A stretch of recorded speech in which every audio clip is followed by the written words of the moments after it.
Sad news for Meghan and Harry. Sussex's NYC tour gets backlash. This unofficial trip to visit New York City while the UN is having their world leaders meeting there is strange on so many levels. Who are Harry and Meghan representing? Why go when the world leaders are convening? Why tour New York City with folders and notebooks? Why leave the children, especially their 3-month-old baby, to come to New York City now? Why do Harry and Meghan have security and Netflix following them? Harry and Meghan don't want a private life. They just said that to get out of being to Britain and working as public servants. While Harry and Meghan are being referred to by their royal titles, which is weird in America, this is not a royal tour by any means. See Harry's microphone wire above? This is a tour for Harry and Meghan to make it look like they're important for Netflix. This is likely associated with Harry's filming of the Invictus Games, which also seemed to be used as a moneymaker for the couple. When the Invictus Games were started, it was a way for Prince Harry to use his time in the military and help men and women who've been injured during their service. Now Invictus seems like it's being diffed out to different lines in Harry's and thus Meghan's pockets. Nobody asked Harry and Meghan to come to New York City. Some people think the couple are thinking about moving away from Hollywood and to New York. We'll see. As for the couple's schedule, it reads like a royal tour. And where did their security come from? Many claim the United States is paying for their security costs, but why? Celebrities live in New York City and are unencumbered by the paparazzi, unless Harry and Meg were worried about hecklers, in which case the security might make some sense. Even America tires of them and their arrogance. As for seeing the World Trade Center and where they stood, the couple did not attend along with world leaders. They did have the mayor of New York City and the New York governor accompany them to the 9/11 museum, though. Weird. It feels like when Harry and his wife went to Canada House and the day before they said they were stepping back, way back from royal duties. Are the ex-royals trying to sweeten up New York ahead of the move there? We'll see. When Meghan and Harry visited a Harlem school, they were filmed hugging the children who must wear masks and behave as if we are not in a global pandemic. Then Harry shoved an exuberant child forcefully away from him. The child had to be around 6 and he wasn't hurting anyone at all. The child was happy to see Harry, thus the shove. It was a bad look. Once seen, it can't be unseen. Look for it on Twitter or YouTube.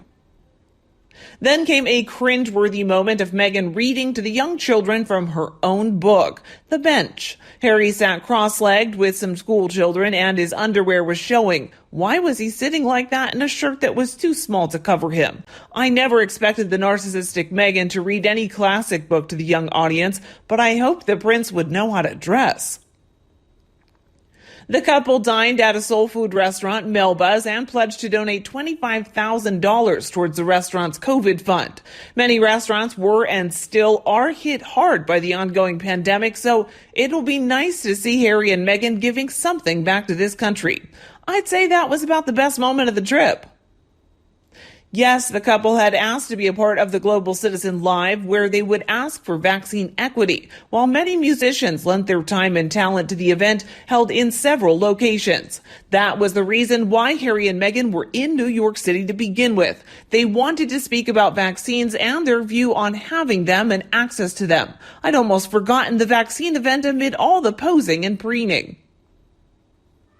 I'm curious that Harry and Meghan feel they need to ask for vaccine equality from world leaders when countries around the world have been pledging vaccines for the disadvantaged countries already. Earlier this week, Biden pledged 1 billion doses, Australia 30 million, and the list goes on, though we are still about 6 billion doses away from vaccine equity, all without the prompting of Harry and Meghan. I guess it gets them on stage. Meghan Markle's tall poppy syndrome is getting out of hand. This syndrome is really just another symptom of NPD. Yes, this pathetic creature managed to stalk and marry a prince, live in obscene luxury, be given a more expensive wedding than the future heir and his wife, plus special treatment by the Queen due to her sudden transition into royal life, yet is still miserable due to her obsessive jealousy and resentment of Catherine, the Duchess of Cambridge. Let me show you a few examples of Meghan's self-destructive envy. On the 23rd April 2021, young Louis's third birthday celebration was shared to the media with the Bonnie Prince wearing his school backpack, photo shared by his mother, Catherine. Later that same day, Meghan posted the picture below carrying 2-year-old Archie and his school bag. She later tried to sue the press for taking it, but that photo came from her private photographer.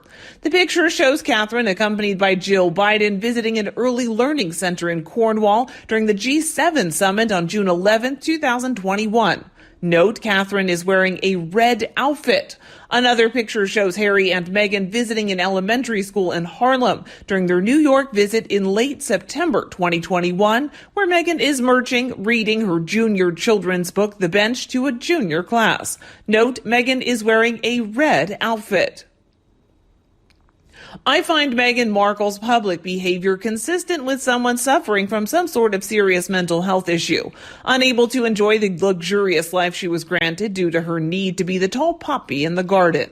That can't happen, and Meghan needs to accept she is married to the spare and enjoy life and stop trying to outshine Catherine. She has even had recent plastic surgery in an effort to resemble Catherine, but it didn't work because all we see is a mean-spirited, twisted woman who is going downhill and fast. In the meantime, there are many times when Meghan's actions have made me feel deeply sorry for the bullying and cruel treatment she has freely dished out to her staff, friends, and family in particular, young Princess Charlotte. I could go on, but I'm sure it is perfectly clear to any intelligent reader of this post that the number of people from hierarchy down to personal assistants and even her niece, that Meghan Markle is delusional and stupid or a very bad person. Hardly a tall poppy. Meghan is nothing less than a psychotic narcissist, conniving, coercive, and manipulative, egotistical, heartless, and sadistic, cruel, and controlling. And that's just a few of the characteristics of the psychopathic narcissist of which she is. Evil to the core. A lot of New Zealanders appear to be sugars. So nice to hear from those of you that have seen through her. She didn't even pay for your people the respect of wearing a slip under a polyester dress when in New Zealand, greeting the crows. In photos, she may as well have been naked apart from bikini briefs. Whoops, I left out some photos in post. Just fix it, sorry. The last time she wanted to enter a store in Santa Barbara, she demanded all customers be emptied out as she is too famous. The shop probably just invited her into a small section and offered her all the rubbish they couldn't sell. What business is going to lose money exiting their customers for a psychopath like Meghan? And who would wear stilettos to an elementary school trying to instill practical and healthy footwear to a young generation? What is healthy about walking around on tiptoes? It's worse than the traditions of bandaging girls' feet. I think it's terrible that she uses the pictures of the children of the Duke of Cornwall and then uses her friend's child for a photo opportunity out of spite. It's one thing taking the spotlight from his parents. To take a child, it's a completely different ballgame. She is vindictive and sly. It's not normal for a woman of her age and privilege to act or do things that she does. To boldly sit and talk into a camera knowing what you say is a lie and will cause hurt certainly isn't normal either. It's beyond repair and it's beyond bizarre. I mean, really, who is she? Her hubby, Harry, used to be a working prince in Britain, very much loved even. She was virtually an unknown actress in a supporting role on a cable network in Canada. Now she is married with 2 children, allegedly with obscene wealth compared to most of us. She is living in the States with no real job, and yet she prances around like she's actually a born royal, not a minor one, but more important than Her Majesty and the real working royals. How insane is that, really? Let's be honest, if she were a member of our family, we would have booked her into the nearest mental health facility, not allowed her to feed the obsession for her own personal gain, and to resort to actual surgery. Need I mention what she did to Princess Charlotte and was child abuse, and she was about to become her aunt. Without Harry, she's an obscure past used-by-date actress with some serious health issues that at some stage will need to be addressed. Too many people have been at the end of her craziness and selfish behavior to brush it aside as just jealous gossip as she would like us to believe. She is always the common denominator. Common sense tells us at least some of it has to be true, especially to those who believe or disbelieve the obvious about her personality, and that the rest of us see it so clearly. She's a despicable human being with no redeeming features, and a hypocrite Harry is happy to allow her free reign on his family. It's disgusting and dishonorable of him. He should hang his head in shame. He truly deserves the wife that he chose. And you, what do you think about this couple? Tell me below in the comments and we'll also talk about them. If you so prefer my video today, remember to like and share it with anyone who will love it anytime you want. And don't forget to subscribe